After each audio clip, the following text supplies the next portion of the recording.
Bismillahirrahmanirrahim. Assalamu alaikum. Welcome back to the channel Biology with Sayyida.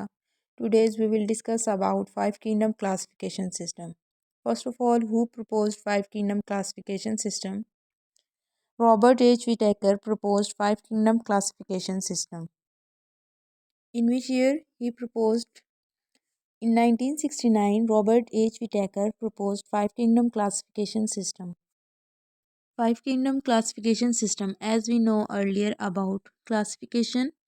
सो आज हमने ये देखना है कि कितने टाइप्स के सेल्स होते हैं ऑर्गेनिजम्स में। ऑर्गेनिजम्स डिपेंड करता है टू टाइप्स ऑफ सेल्स में, प्रोकैरियोटिक एंड यूकैरियोटिक। तो कैरियोटिक बेसिकली लव्स है कैरी ऑन न्यूक्लियस, मीनिंग है इसका। प्रो मीन्स होता है अर्लियर। तो ऐसे ऑर्गेनिज्म जिनमें न्यूक्लियस वेल डिफाइंड नहीं होता हम उनको कहते हैं prokaryotic organisms.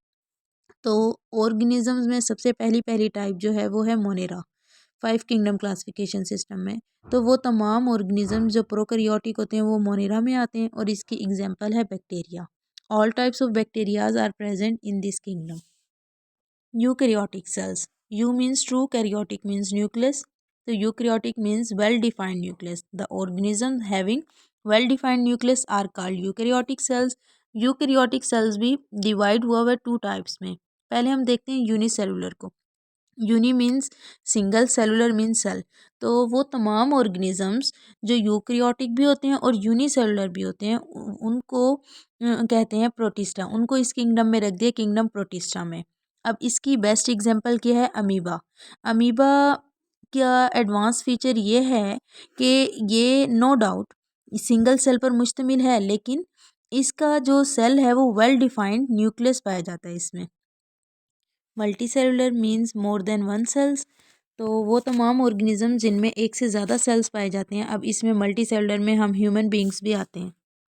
Multi cellular organisms also have two categories, with cell wall and without cell wall. अच्छा, अगर हम लोग मोस्टली जानते होंगे कि प्लांट और एनिमल्स का डिफरेंस क्या है।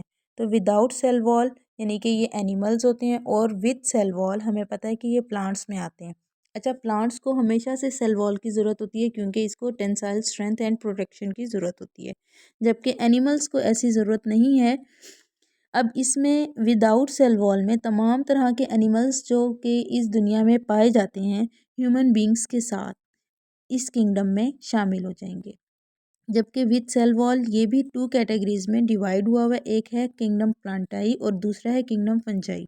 किंगडम प्लांटाई को देख लें, इसकी कैटेगरी है फोटोट्रॉफिक या फिर ऑटोट्रॉफिक।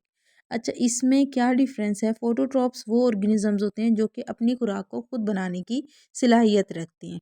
तो वो तमाम ऑर्गेनिजम्स जो कि यूकैरियोटिक भी हों, मल्टी सेलुलर भी हों, सेल वॉल भी हो और ऑटोट्रॉप्स हों तो वो इन किंगडम प्लांट्स में आ जाएंगे, किंगडम प्लांटाई में। जबकि वो तमाम ऑर्गेनिजम्स जो यूकैरियोटिक होते हैं, मल्टी सेलुलर होते हैं, सेल वॉल भी होती है लेकिन अपनी खुराक को खुद तैयार नहीं होती, हेटरोट्रॉफिक होते हैं। बल्कि ये डिपेंड कर रहे होते हैं डेड ऑर्गेनिजम्स की। इनमें तमाम तरह की मशरूम्स वगैरह आ जाते हैं। तो ये तमाम किस में आ जाएंगे? किंगडम फंजाई में।